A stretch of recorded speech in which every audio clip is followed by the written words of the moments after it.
बिस्मिल्लाहिर्रहमानिर्रहीम।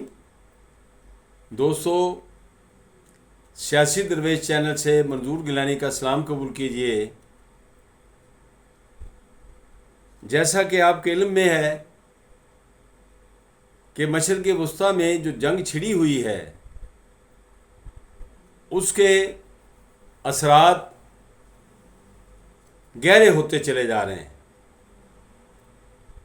पाकिस्तान के अंदर भी उसके असरात आना शुरू हो गए हैं। हालांकि पाकिस्तान उसमें मुलव्वस नहीं है। पाकिस्तान की कोशिश है कि हालात को सुधारा जाए और जंग जो है वो ख़त्म हो जाए। आज दोस्तों, ईरान के सदर मसूद पज़ेश्कियान ने एक बयान में कहा है कि कुछ ममालिक साज़िशी की कोशिश कर रहे हैं। उन्होंने मज़ीद कहा कि हम अपनी खुद मुख्तारी है उसके बारे में कोई समझौता नहीं करेंगे। उनके बयान का ये मतलब है जो उन्होंने बयान जारी किया है। दोस्तों, कोई भी मुल्क हो, उसकी सॉवरेनिटी जो है, उसकी खुद मुख्तारी जो है,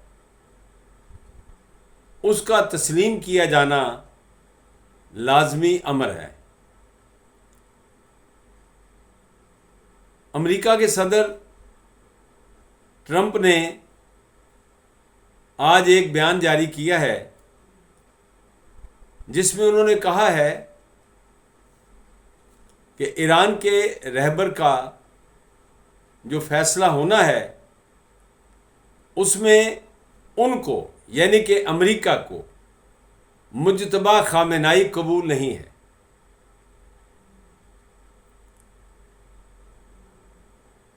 दोस्तों, अर्ज़ ये है कि ईरान का जो इस वक्त सिस्टम है उसमें सुप्रीम लीडर जो होता है आखिरी फैसला वही करता है। 1979 में 79 में जब ईरान में इनकलाब आया तो इमाम खमीनी जो थे वो सुप्रीम लीडर बनाए गए। वो उस इनकलाब के बानी थे, उनकी क़यादत में वो इनकलाब आया था। उनके बाद 1989 में 1989 में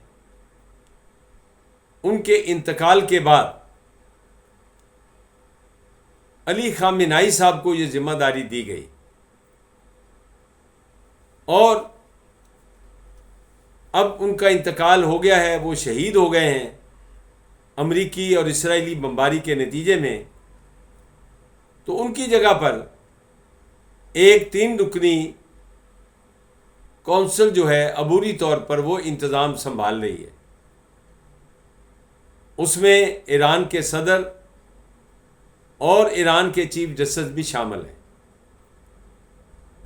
और जो तीसरे रुकन है वो भी उन 5 अरकान में शामिल हैं जिनमें से एक को सुप्रीम लीडर बनाए जाने का इम्कान है।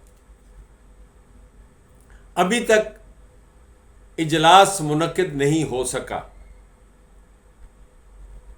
उसका ऐलान भी नहीं हुआ, क्योंकि ख़तरा ये है कि अगर इजलास की तारीख और वक्त बता दिया गया, जगह बता दी गई, तो उसको निशाना बनाया जा सकता है और अमेरिका से तो कुछ भी बैद नहीं किया जा सकता ना। वो तो कह रहे हैं कि हमने इनकी आधी क़यादत जो है वो ख़त्म कर दी है और बाकी भी ख़त्म कर देंगे। अमेरिका ने अपने जो अज़ाइम हैं उनका तो इजहार कर दिया है।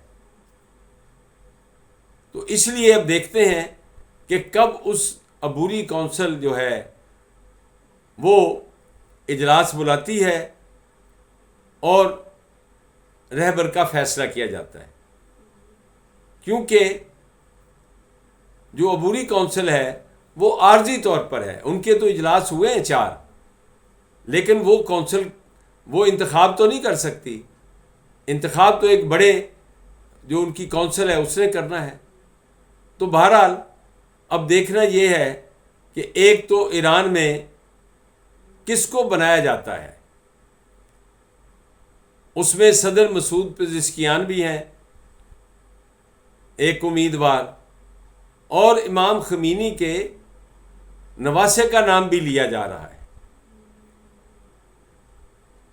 तो देखते हैं किसको बनाते हैं। लेकिन मैं समझता हूँ ये तो ईरान का अपना हक है, वहाँ के अवाम का, वहाँ जो सिस्टम है। अब उस सिस्टम का कौन हामी है कौन नहीं है ये एक अलग बहस है। मैं ये नहीं कह रहा कि उस सिस्टम को ईरान के अवाम को कतई और आखिरी सिस्टम के तौर पर कबूल करना चाहिए। अवाम किसी वक्त भी अपने सिस्टम के अंदर तब्दीली ला सकते हैं। जैसा कि पाकिस्तान के अंदर इस वक्त पार्लिमानी निज़ाम में हुकूमत है, हमारा ये मौक़िफ़ है कि पार्लिमानी निज़ाम में हुकूमत को तब्दील करना चाहिए। लेकिन हमारे आइन के अंदर जो इस वक्त नाफिज है उसमें तो पार्लिमानी निज़ाम है। मुझे कुछ लोग कहते हैं कि आप आइन के ख़िलाफ़ बात कर रहे हैं। मैंने कहा मैं ये नहीं कह रहा, मैं तो कहता हूँ आइन पर अमल होना चाहिए जब तक ये आइन है। लेकिन हमारा मौक़िफ़ ये है कि बुनियादी तब्दीलियों की ज़रूरत है पाकिस्तान के आइन में। उसके लिए हमने हमेशा जद्दोजहद की है। हमारे leader air marshal Asghar Khan ने भी की बतौर तहरीक इस्तिक़लाल के। अब हम बतौर इस्तिक़लाल पार्टी के इस मौक़िफ़ के हामी हैं। और इसी तरह बहुत सी चीज़ों पर हम अपनी राय रखते हैं। इसी तरह ईरान के अंदर भी बहुत से लोग हैं जो अपनी राय रखते हैं। राय रखना जो है ये कोई जुर्म नहीं होता।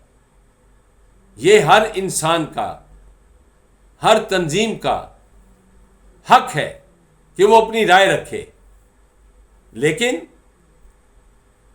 कोई गैर कानूनी, गैर आइनी तरीका अख्तियार नहीं करना चाहिए। हम भी जद्दोजहद कर रहे हैं, लेकिन हम समझते हैं कि एक आइन की आइनी तरीके के अंदर रहते हुए आइन के अंदर तब्दीलियाँ की जाएं। जैसा कि हमारे अदालती निज़ाम के अंदर 26वीं आइनी तरमीम और 27वीं आइनी तरमीम के तहत तब्दीलियाँ की गई हैं, और आने वाले वक्त में कुछ और तब्दीलियाँ होने का भी इम्कान है। तो आइन के अंदर एक तरीका दिया गया है आइन में तरमीम और इजाफा करने का। तो दोस्तों, एक तो ये सूरत हाल है। पाकिस्तान के अंदर आज वज़ीर आज़म पाकिस्तान ने एक इजलास की सदारत की है जिसमें फैसला किया गया है कि चूँकि मशरिक़ वुस्ता में जंग हो रही है तो उसकी वजह से पेट्रोलियम मसनूआत की कीमतें बढ़ रही हैं। इस वक्त पेट्रोल जो है वो $80 फ़ी बैरल से ऊपर चला गया है। और आज कतरी वज़ीर तवानाई ने कहा है कि इसकी कीमत $150 फ़ी बैरल तक जा सकती है। उन्होंने कहा कि कुछ हफ्तों तक सप्लाई भी रुक सकती है। अभी जैसे कि NLG जो है हमारी LNG वो हम कतर से लेते हैं, वो सिर्फ उसके 2 कंटेनर आए हैं, बाकी रुक गए हैं। तो पाकिस्तान के अंदर जाहिर है तवानाई का बहरान जो है उसके पैदा होने का इम्कान है। उसके लिए आज कौमी इक्तिसादी कौंसिल का इजलास बुलाया गया है। उसकी सदारत वज़ीर ख़ज़ाना करेंगे और उसमें वो बुनियादी फैसले लिए जाएंगे जिसमें 15 दिन की बजाय हर हफ्ते को पेट्रोलियम मसनूआत की कीमतों का असर नौ तयन किया जाएगा और राशनिंग भी हो सकती है। और इसी तरह आज फैसला हुआ है कि जैसे कोविड के ज़माने में 2019 में वर्क फ्रॉम होम किया गया था और स्कूल के बच्चों की तालीम जो थी वो भी घर बैठकर की गई थी, तो इसका भी इम्कान है। तो ख़ास हालात में ख़ास इक़दामात उठाए जाते हैं। दोस्तों, मैं समझता हूँ और मैं कहता भी रहता हूँ, हमारा जो सियासत में बुनियादी अकीदा है वो नॉन वायलेंस का है। हम किसी सूरत वायलेंस के हक़ में नहीं हैं। हमने सारी ज़िंदगी सियासत में ना किसी को गाली दी है और ना किसी को उठा के, पत्थर तो बड़ी बात है, ईंट तो बड़ी बात है, हमने रोड़ा भी नहीं फेंका, किसी की तरफ कोई ऐसा इशारा भी नहीं किया। इसलिए हम हमेशा से अमन के हामी हैं और हर किस्म की दहशत गर्दी, गुंडागर्दी, बद अखलाकी के ख़िलाफ़ हैं। दोस्तों, अफ़गानिस्तान के अंदर जो ऑपरेशन है पाकिस्तान का, वो जारी है और बड़ी कामयाबी से जारी है। हम दुआ गो हैं कि ये सारे मामलात पाकिस्तान, अफ़गानिस्तान के, अमेरिका के, ईरान के और दीगर रियासतों के जो हैं वो जल्द अज जल्द हल हो जाएं। इजाज़त चाहता हूँ। अल्लाह हाफ़िज़।